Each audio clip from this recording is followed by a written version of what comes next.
Hello everyone, कैसे हैं आप सब लोग। हम लोगों ने आर्ट एंड कल्चर की एक सीरीज़ को स्टार्ट करा है जिसका आज आप लोगों को मिलेगा पार्ट सेकंड। पार्ट वन में हम लोगों ने करी थी इंट्रोडक्शन। पार्ट सेकंड में हम लोगों ने पढ़ा था इंडियन पेंटिंग्स में जो दो तरीके से क्लासीफाई की जाती है, जिसमें एक आ जाती है आपकी मुराल्स। आज हम करेंगे मिनिएचर पेंटिंग्स के बारे में डिस्कस। तो यहाँ पे ये पार्ट आपको दो सब पार्ट्स में मिलेगा। तो जो भी लोग ये चैनल पहली बार देख रहे हैं, आप इस चैनल को सब्सक्राइब कर लीजिए। आप लोगों के सिलेबस में एक टॉपिक है आर्ट। आर्ट नहीं है, वहाँ पे कल्चर एंड हेरिटेज है, लेकिन ये सब आपका आर्ट एंड कल्चर में आ जाता है। जो थर्ड पार्ट हमारा, इसका जो फोर्थ पार्ट होगा हम लोगों का, उसमें हम लोग मिनिएचर को करेंगे और वो आपके एग्जाम पॉइंट ऑफ व्यू से काफ़ी इंपॉर्टेंट होगा, क्योंकि उसमें हम जे.एंड.के जितने भी इंपॉर्टेंट पेंटिंग्स हैं उसको कवर करेंगे। तो आप लोगों के लिए ये चीज़ है। और आज ही आप लोगों को मैंने एक चीज़ बताई है, जो भी ये लेक्चर देख रहा है आप पहले जाके ये लेक्चर देखिए, आपको काफ़ी चीज़ें यहाँ से क्लियर होंगी। तो एक बारी मैं आपको ओवरव्यू दे देता हूँ। इंडियन पेंटिंग्स जनरली जो क्लासीफाई की गई थी वो दो सेगमेंट्स में की गई थी, जिसमें एक आपके आते हैं मुराल, जिसका मतलब है जो एक लैटिन वर्ड है और जिसका मतलब होता है वॉल। तो मैंने आपको पिछले लेक्चर में बताया था काफ़ी सारी बड़ी बड़ी पेंटिंग्स बनाई जाती थी वॉल्स पे, सीलिंग्स पे। केव में अजंता केव के बारे में हमने पढ़ा, अजंता पेंटिंग्स के बारे में। इसके बाद इसी के साथ हमने इलोरा पेंटिंग्स के बारे में पढ़ा। मुराल कितने कहाँ कहाँ कैसे कैसे शुरू हुए, पांड्या, चोला, पाल्लवा, सबके बारे में। आज हम करेंगे मिनिएचर के बारे में। मिनिएचर की शुरुआत कैसे हुई, मिनिएचर क्या होता है, ये सब हम डिटेल में पढ़ेंगे। मैं आपको जो पीडीएफ प्रोवाइड करूंगा वो हैंड रिटन नोट्स होंगे, लेकिन जिनको एक्स्ट्रा इन्फॉर्मेशन चाहिए वो भी मैं उसमें ऐड कर दूंगा। तो चलिए आज समझते हैं थोड़े से आसान तरीके से। मिनिएचर को हम लोगों ने पहले लेक्चर में थोड़ा डिस्कस किया था, थोड़ा डिटेल में पढ़ेंगे। मिनिएचर जो वर्ड है ये भी कहाँ से ड्राइव हुआ है, ये हुआ है लैटिन वर्ड से, जिसका मतलब होता है टू कलर विद मिनिमम या अ रेड लीड।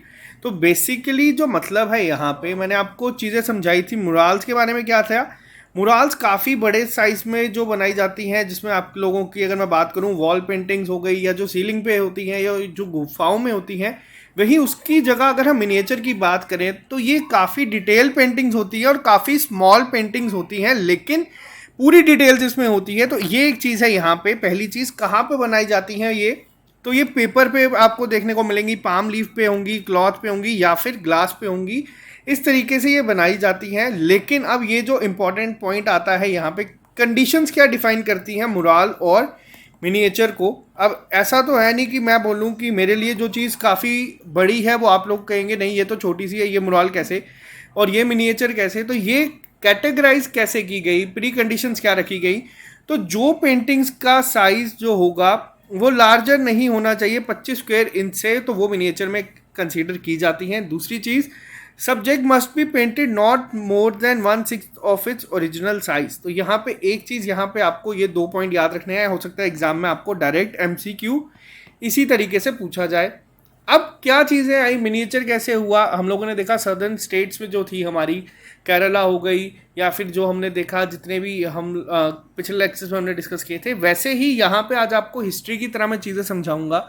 सिर्फ आपको सुनना है, जो इंपॉर्टेंट पॉइंट्स होंगे वो आपको नोट कर लेने हैं।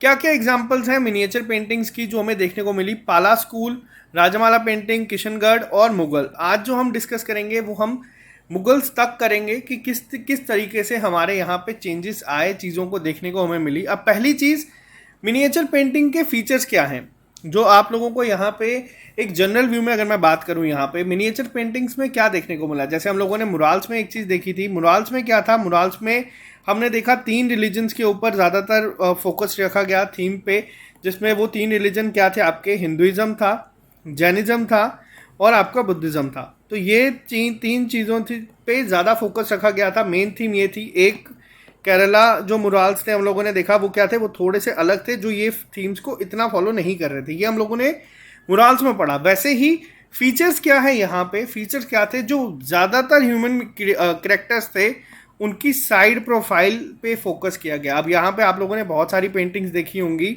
मान लीजिए इस तरीके से मैं आपको थोड़ी सी दिखा दूँ, तो इस तरीके से जो साइड प्रोफाइल थी उस पर ज़्यादा फोकस किया गया था। आप लोगों को दिखेगी, मैं आगे दिखाऊंगा। ऐसी पेंटिंग्स तो बिल्कुल नहीं थी। अब आइस पे फोकस क्या था, जो आइस बनाई जाती थी वो काफ़ी बड़ी बड़ी बनाई जाती थी।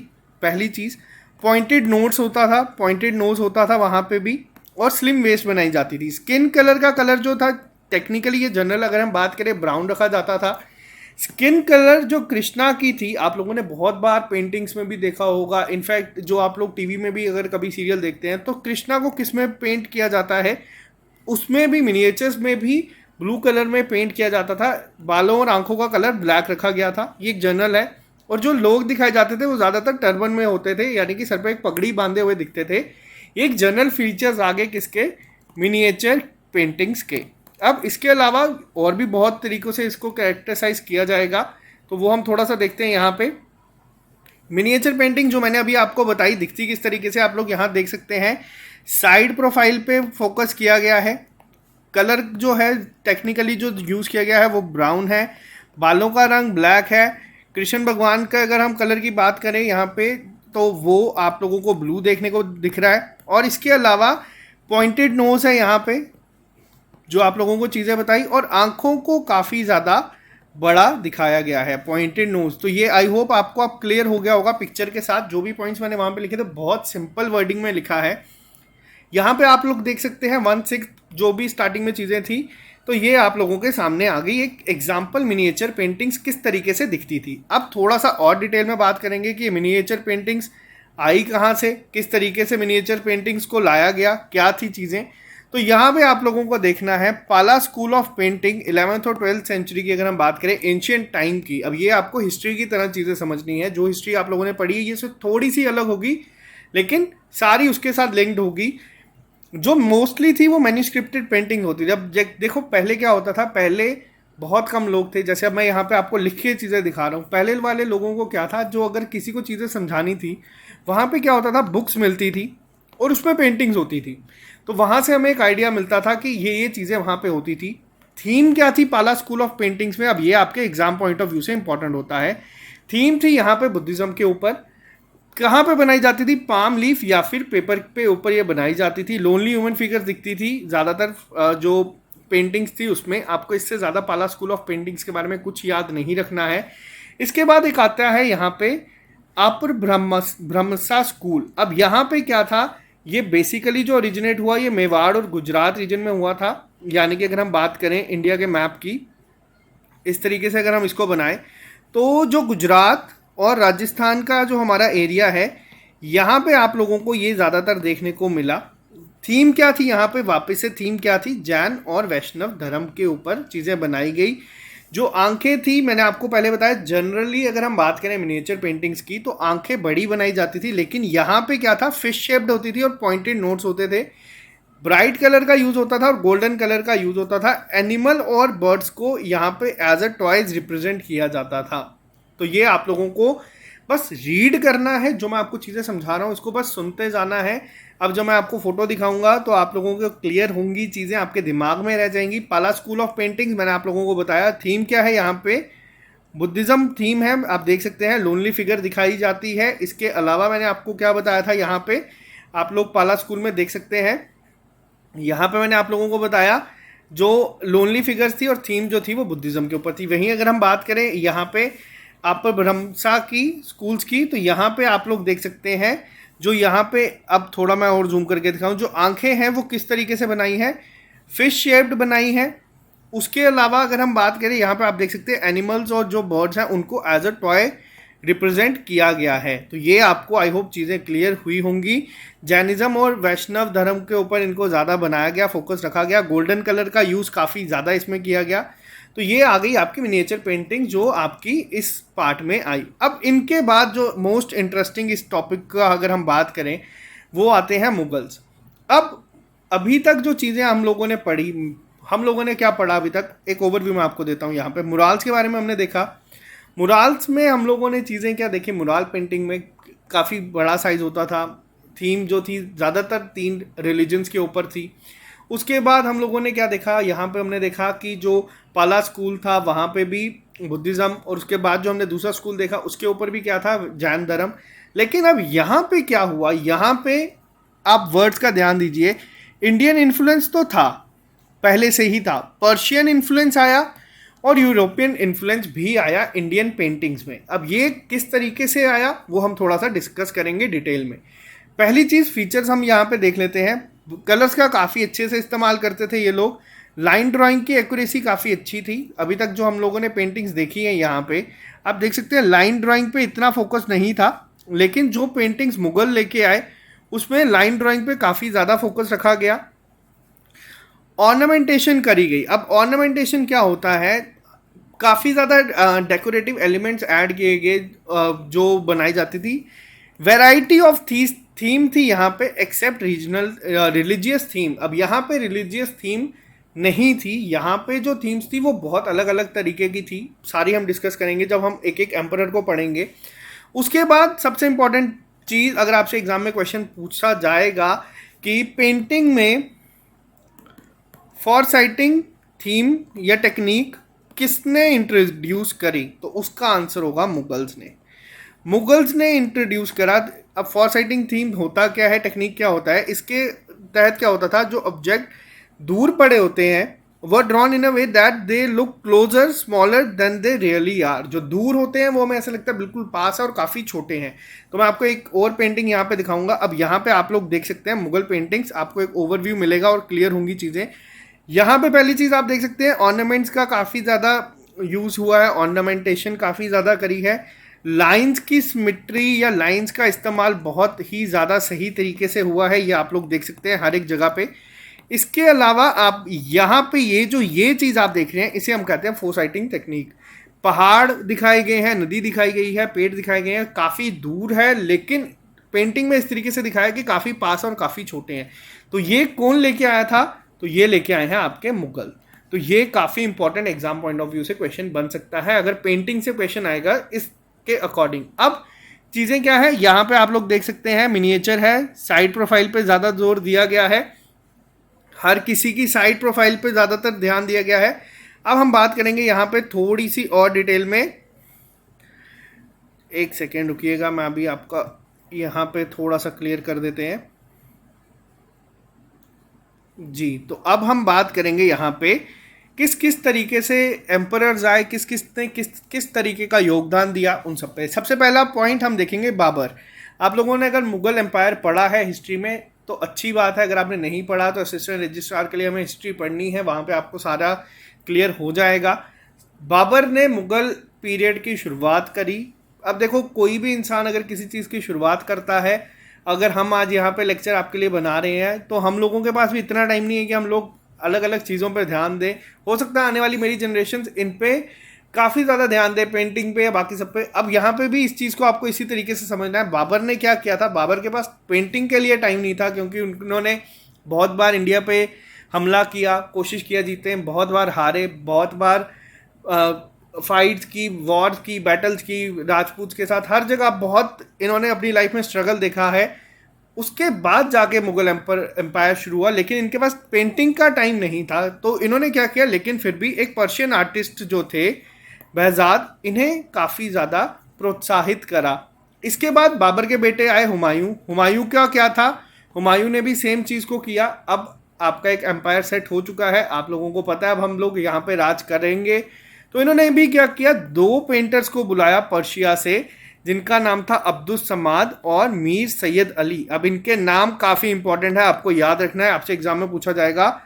अब्दुस समाद किसके टाइम आए, ऑप्शन में दिया जाएगा बाबर, जहांगीर, हुमायूं या फिर अकबर। तो ये इस तरीके से क्वेश्चन पूछता है एग्जाम में। अब यहाँ पे ध्यान दीजिएगा, कहानी नहीं चल रही, आपको पॉइंट्स भी नोट करने हैं। अब्दुस समाद और मीर सैयद अली को कौन लेके आए, वो लेके आए हुमायूं। इससे क्या हुआ, इससे जो एक पर्शियन इन्फ्लुएंस था वो स्टार्ट हो गया, कहाँ पे, मुगल पेंटिंग्स में। अब क्वेश्चन यहाँ पे ये पूछा जा सकता है, पर्शियन इन्फ्लुएंस इंडियन पेंटिंग में किसके दौरान हुआ, क्या वो पाला स्कूल के दौरान हुआ, क्या वो मुगल एम्पायर के दौरान हुआ। इस तरीके से क्वेश्चन आपको एग्जाम में पूछे जा सकते हैं। तो बिल्कुल सिस्टमैटिक तरीके, आपको बस कहानी सुननी है।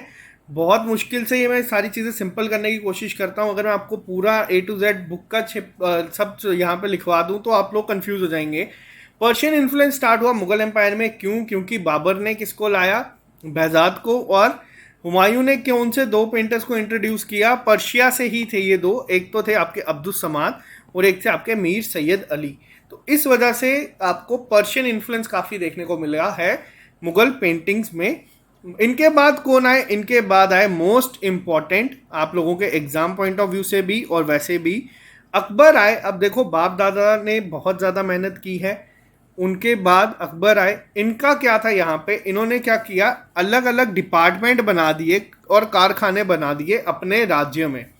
फतेहपुर सिकरी इन्होंने वहाँ पे कैपिटल शिफ्ट की और सारे जितने भी इंडियन आर्टिस्ट थे, पर्शियन थे, उन सबको लाए। बहुत ही अच्छा इन्होंने काम किया है पेंटिंग्स के रिलेटेड। इन्होंने क्या किया, इन्होंने कोशिश की कि उनकी जो सोच थी वो ये थी कि पेंटिंग्स को as a means of study use किया जा सकता है। इस तरीके से इन्होंने चीज़ों को देखा, समझा, और ये जो भी अच्छे पेंटर्स होते थे उनको अवार्ड्स देते थे, प्रोत्साहित करते थे कि ये और चीज़ें करते रहें। अब चीज़ें क्या थी यहाँ पे, इंडियन पेंटर्स कैसे है, अभी तक हमने देखा बाबर और हुमायूं में क्या था, पर्शियन इन्फ्लुएंस काफ़ी ज़्यादा था, क्योंकि जो आर्टिस्ट बुलाए गए या आर्टिस्ट जो डोमिनेट कर रहे थे, अगर हम सिंपल सी बात करें, वो पर्शिया से थे। लेकिन अकबर ने क्या किया, इंडियन पेंटर्स को बुलाया, इंडियन पेंटर्स को अपने कारखाने में काम करने का एक मौका दिया, जिसकी वजह से इंडियन इन्फ्लुएंस जो स्टार्ट हुआ था मुगल पीरियड में, किसके दौरान हुआ था? तो अब आपको इसका आंसर क्लियर हो जाएगा, अकबर के दौरान इंडियन इन्फ्लुएंस जो था वो स्टार्ट हुआ था मुगल पीरियड में। अब फीचर्स क्या क्या थे? पहली तो 3D फिगर्स पेंटिंग्स बनाई, फोर साइटिंग का इस्तेमाल यहाँ पे शुरू हुआ, use of calligraphy in paintings. Theme क्या होती थी? ज़्यादातर थीम्स होती थी फेयर्स एंड फेस्टिवल। अब यहाँ पे आप लोग देखें, यहाँ पे जो रिलीजियस थीम चलती आ रही थी अभी तक जो हम पढ़ रहे थे मेजॉरिटी में, वो थीम हटके अब फेयर्स फेस्टिवल्स पे ज़्यादा काम शुरू हुआ। फेमस पेंटर्स के नाम आप लोगों को याद रखने हैं, क्योंकि ये इंडियन इन्फ्लुएंस इन लोगों ने ही, इनकी वजह से आया था, दासवान, बासावान और केशव दास। अब आपका होमवर्क क्या है, आपको चीज़ें याद करने का सिंपल सा तरीका मैं बताऊंगा। इसी लेक्चर के बाद आप लोगों को क्या जाना है, आप लोगों को जाना है गूगल पे, आप लोगों को इन पेंटर्स के नाम एक बार क्या करने हैं, टाइप, और आपको इनकी पेंटिंग्स देखनी है। वो पेंटिंग्स मैं उठा के यहाँ पे भी डाल सकता था, लेकिन जब आप एक बार टाइप करेंगे आपको सारी चीज़ें एग्जाम हॉल में कभी ना कभी स्ट्राइक ज़रूर करेंगी। तो यहाँ पे ये हमारे करवाने का तरीका है। आई होप आपको क्लियर हुआ होगा। अकबर के टाइम इंडियन इन्फ्लुएंस जो था पेंटर्स का वो बढ़ना शुरू हुआ। उनसे पहले मुगल एम्पायर में किसका चलता था? वो चलता था पर्शियंस का। अब हमने एक चीज़ स्टार्टिंग में देखी थी, पर्शियंस का था, इंडियंस का था, और यूरोपियन भी बीच में हमें देखने को मिला। अब वो कहाँ से आया तो हम थोड़ी नज़र उस पर भी डालेंगे। तो एक सेकेंड, अभी हम बात करेंगे यहाँ पे जहांगीर के ऊपर। अब जिन लोगों ने भी हम लोगों के history of Jammu and Kashmir के लेक्चर देखे होंगे उन लोगों को पता है जहांगीर को कश्मीर बहुत पसंद था। रीज़न क्या था वो मैं आपको यहाँ पे बताऊंगा। मुगल पेंटिंग्स का जो था वो क्लाइमैक्स आ चुका था, अब यहाँ पे ख़त्म होने वाली थी, ज़्यादा नहीं थी। क्यों? पहला एक तो रीज़न क्या था, जो जहांगीर था उन्हें पेंटिंग से ज़्यादा क्या पसंद था, उन्हें अगर हम बात करें नेचर ज़्यादा पसंद था, इसीलिए उन्हें कश्मीर बहुत पसंद था। कश्मीर में वो बहुत बार आए, कश्मीर में उन्होंने बहुत सारी चीज़ें बनाई हैं, बहुत सारे गार्डन्स बनाए हैं। अब आप लोग चलो शुरू हो जाओ। अब आप लोग कमेंट बॉक्स में लिख के बताओ कौन कौन से गार्डन जहांगीर ने बनवाए हैं अपने राज में। तो ये बहुत इंपॉर्टेंट है, आप लोग चीज़ों को इंटरलिंक कर सकते हैं, ये एक हिस्ट्री का फ़ायदा है। तो इसी के वजह से जो ज़्यादातर अगर पेंटिंग्स या पिक्चर्स दिखी भी हैं वो आपको फ्लोरा एंड फौना की दिखी हैं। पोर्ट्रेट पेंटिंग पे इन्होंने काफ़ी जोर दिया, और ये खुद ही एक आर्टिस्ट थे और इनकी अपनी एक वर्कशॉप थी। अभी तक हमने क्या देखा, जो राजा आ रहे थे, पहले कौन आए? पहले आए बाबर। टाइम नहीं था, ऑब्वियसली एम्पायर ऐसे नहीं खड़े हो जाते, टाइम लगता है, मेहनत लगती है, वो सब बाबर ने करी, बहुत मेहनत की, जंग लड़ी, हारी। उसके बाद हुमायूं आए, हुमायूं ने भी क्या किया, अपने पिता के नक्शे कदम पे चलते हुए पर्शियन आर्टिस्ट बुलाए। अकबर आए, अकबर ने क्या किया, अकबर ने इंडियन आर्टिस्ट को सपोर्ट किया, उनको अपने कारखानों में काम दिया, जिसकी वजह से इंडियन आर्टिस्ट आए, काफ़ी चीज़ें होना शुरू हुई। और फिर जहांगीर आए जो कि खुद ही एक आर्टिस्ट निकले। जब आप लोग चीज़ें देखते हैं और आप वैसी ही चीज़ें सीखते हैं, बाबर से हुमायूं ने सीखा पर्शियन आर्टिस्ट को सपोर्ट करना, अकबर ने सीखा हुमायूं से क्या किस तरीके से जो आर्टिस्ट हैं या उनको बढ़ावा देना, पेंटर्स को या हर चीज़ को। और जहांगीर ने खुद ही अपने आप में ही एक आर्टिस्ट थे। जो मेजर पेंटर आए इनके टाइम पे वो थे उस्ताद मंसूर। तो आपको इनका नाम भी याद रखना, एग्जाम में हो सकता है कई बार डायरेक्ट ये क्वेश्चन पूछा है, तब ये अगर क्वेश्चन इस लेवल का पेपर में पूछा जाएगा तो पेपर बहुत टफ होगा, ये भी याद रखना। तो जहांगीर के टाइम ये चीज़ें हुई। उसके बाद कौन आए? उनके बाद आए शाहजहां। शाहजहां के बारे में हम लोगों ने देखा है, शाहजहां ने बनाया है हमारा ताजमहल। हम लोगों ने एक चीज़ देखी है, खूबसूरती ज़रूरी नहीं है कि हमेशा आप लोगों को सोने चांदी से मिले, तो इन्होंने काफ़ी ज़्यादा यूज़ किया गोल्ड सिल्वर का, काफ़ी ब्राइट कलर्स डाले पिक्चर्स में, जिसकी वजह से जो पहले अगर हम पिक्चर्स की बात करें, जो भी मैंने आपको एक मुगल पेंटिंग्स की दिखाई, यहाँ पे आप लोग देख सकते हैं, ये पेंटिंग ऐसे लगता है अपने आप में एक जीती जाती है, लोग नाच रहे हैं, बैठे हुए हैं बाहर, शाम का टाइम है, देखने को पता चलता है चीज़ों का। वैसे ही यहाँ पे क्या हुआ, शाहजहाँ के टाइम ये चीज़ें कम होना शुरू हो गई, आर्टिफिशियल और unnatural due to European influence. अब यहाँ पे वर्ड्स का ध्यान देना, यूरोपियन इन्फ्लुएंस शाहजहाँ के टाइम पे आया, पेंसिल स्केचिंग का यूज़ ज़्यादातर करना शुरू हुए, तो ये वर्ड का याद रखना। इनके बाद आए हमारे औरंगजेब, इन्होंने क्या किया, इनको ये सब चीज़ें पसंद नहीं आई, इन्होंने पेंटिंग्स को काफ़ी डिस्करेज किया, जिसकी वजह से जो आर्टिस्ट थे मुगल कोर्ट में, उनको एक से दूसरी जगह जाना पड़ा। अब यहाँ पे जो इम्पोर्टेंट चीज़ है जो आप लोगों को याद रखनी है, औरंगजेब के बाद क्या हुआ, कहाँ कहाँ ये चले गए, कहाँ कहाँ नई चीज़ें आना शुरू हुई, कौन से इंस्टीट्यूट्स, कौन से स्कूल्स बनना शुरू हुए, ये हम करेंगे नेक्स्ट लेक्चर में, जो आप लोगों का मोस्ट इंपॉर्टेंट होगा। क्योंकि कुछ आर्टिस्ट आपके राजस्थानी थे, कुछ लोग आपके पहाड़ी स्कूल में थे, और पहाड़ी स्कूल्स में आपका J&K भी आता है, तो ये आपके एग्जाम पॉइंट ऑफ व्यू से मोस्ट इंपॉर्टेंट होगा, जो हम लोग कल कवर करेंगे। आई होप आज आपको जो मैंने चीज़ें समझाई हैं, हैंड रिटन नोट्स पे ज़्यादा फोकस रखा, आप लोगों को चीज़ें समझने को आसानी हुई है। तो ये सारी चीज़ें एक बार हम लोग क्विक रिवीजन कर लेते हैं, जो हम लोगों का मेन काम रहता है, जिससे हम लोगों को सारी चीज़ें आसानी से समझ आती हैं। अब यहाँ पे जो चीज़ें हम लोग समझेंगे या जो चीज़ें करेंगे, वो आप लोगों को थोड़ा ध्यान से सुनना है, आपको पूरा का पूरा लेक्चर ही यहाँ पे रिवाइज हो जाएगा। हम लोगों ने अभी जो चीज़ें पढ़ी, सबसे पहले हम लोगों ने क्या पढ़ी, हम लोगों ने पढ़ा मिनिएचर कितने में डिवाइडेड था। सबसे पहले हमने पढ़ा इंडियन पेंटिंग्स कितने में डिवाइडेड थी, वो थी हमारी दो तरीके से, एक आ गई हमारी मुराल और एक आ गई हमारी मिनिएचर। मिनिएचर में हम लोगों ने देखा क्या है, काफ़ी स्मॉल साइज़ की होती हैं, लेकिन ये क्या होती हैं, काफ़ी ज़्यादा डिटेल्ड, जो कि हम लोगों ने देखा। लेकिन प्री कंडीशंस हैं, सबसे पहली चीज़ कितनी से ज़्यादा बड़ी नहीं होनी चाहिए, 25 स्क्वायर इंच से ज़्यादा बड़ी नहीं होनी चाहिए। दूसरी चीज़ हम लोगों ने यहाँ पे क्या देखी, हम लोगों ने देखा जो मैक्सिमम चीज़ें थी, जो हम लोगों ने आर्ट देखा, मैं आपको फ़ोटो से ही सब समझा दूंगा। यहाँ पे अभी क्या चीज़ थी, पहली यहाँ पे पहली चीज़ हम लोगों ने देखी, जो फीचर्स की अगर हम बात करें, साइड प्रोफाइल थी, उसके बाद पॉइंटेड नोट्स थी, आंखें काफ़ी बड़ी थी, ब्लैक कलर का यूज़ होता था बालों में, साइड पोज थी, वही अभी मैंने आपको बताया, कृष्ण का रंग हमेशा ब्लू था। इसके अलावा क्या था, मिनिएचर पेंटिंग्स में पाला स्कूल आए, जिन्होंने ज़्यादातर फोकस किस पे रखा, बुद्धिज़्म पे। बुद्धिस्ट इनकी थीम थी पाला स्कूल की, जो बेसिकली अगर हम बात करें थीम की, तो वो बुद्धिज़्म के ऊपर ही थी। लोनली फिगर्स थी ज़्यादातर, और जो मिली चीज़ें वो मैन्यूस्क्रिप्टेड पेंटिंग्स थी। इसके बाद हम लोगों ने देखा यहाँ पे नेक्स्ट जो अभी हम लोगों ने यहाँ पे कवर किया, एक सेकेंड, भ्रमसा के बारे में अगर हम बात करें, जो आंखें थी वो फिश शेप की थी। जैन और वैष्णव धर्म के ऊपर इन्होंने ज़्यादा फोकस रखा, जो इनकी थीम थी वो बेसिकली यही दो चीज़ें थी।